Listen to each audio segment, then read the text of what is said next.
আমরা নির্বাচন আচরণবিধির ব্যাপারে ততটুকুই সচেতন যতটুকু একজন সুনাগরিকের সচেতন হওয়া উচিত। কিন্তু অন্য রাজনৈতিক দলদের কাছে আমার প্রশ্ন থাকবে, তাদের কাছেও আহ্বান থাকবে, তারা যেন সচেতন হন। এই আসনের প্রার্থী ধানের শীষের, তার পক্ষে আমাদের ঠাকুরগাঁও গভর্নমেন্ট বয়েজ হাই স্কুলের, তিনি যেহেতু ঠাকুরগাঁও গভর্নমেন্ট বয়েজ হাই স্কুলের ছাত্র ছিলেন, ঠাকুরগাঁও গভর্নমেন্ট বয়েজ হাই স্কুলের 79 এবং 78 ব্যাচের সকল ছাত্ররা এখানে উপস্থিত হয়েছেন এবং তারা আমাদের কন্টেম্পোরারি বন্ধুরা আমরা এখানে আছি। আমরা এখানে সবাই মিলে ঠাকুরগাঁও রিভারভিউ হাই স্কুল থেকে একদম পুরো রাস্তা সত্যপীর ব্রিজ পর্যন্ত আমরা রাস্তার দুপাশে ধানের শীষের ক্যাম্পেইনের জন্য আলমগীর সাহেবের পক্ষে আমরা ক্যাম্পেইন শুরু করেছি। আজকে এটা অফিসিয়ালি এবং আনুষ্ঠানিকভাবে আমরা ধানের শীষের ক্যাম্পেইন এখান থেকেই শুরু করলাম। এরপরে আরও বিভিন্ন অঞ্চলে বিভিন্ন জায়গায় ক্যাম্পেইন হবে, সেই ক্যাম্পেইনগুলো শুরু হয়েছে।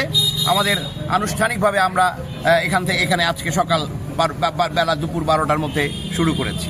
আমরা নির্বাচন আচরণবিধির ব্যাপারে ততটুকুই সচেতন যতটুকু একজন সুনাগরিকের সচেতন হওয়া উচিত, একজন রাজনৈতিক দলের পক্ষে যতটুকু সচেতন হওয়া উচিত। কিন্তু অন্য রাজনৈতিক দলদের কাছে আমার প্রশ্ন থাকবে, তাদের কাছেও আহ্বান থাকবে, তারা যেন সচেতন হন।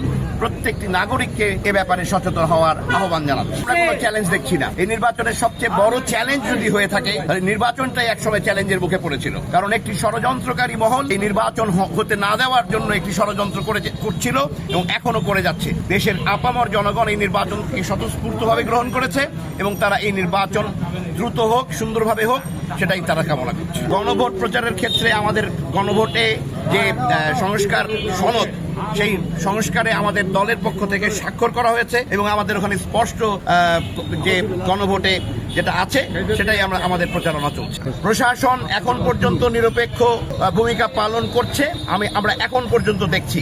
কিন্তু আমি প্রত্যাশা করব ভবিষ্যতেও এই নিরপেক্ষতা যেন বজায় রাখা হয়, কারণ নিরপেক্ষতার ব্যাপারে কোনোভাবেই কোনো ছাড় দেওয়া হবে না।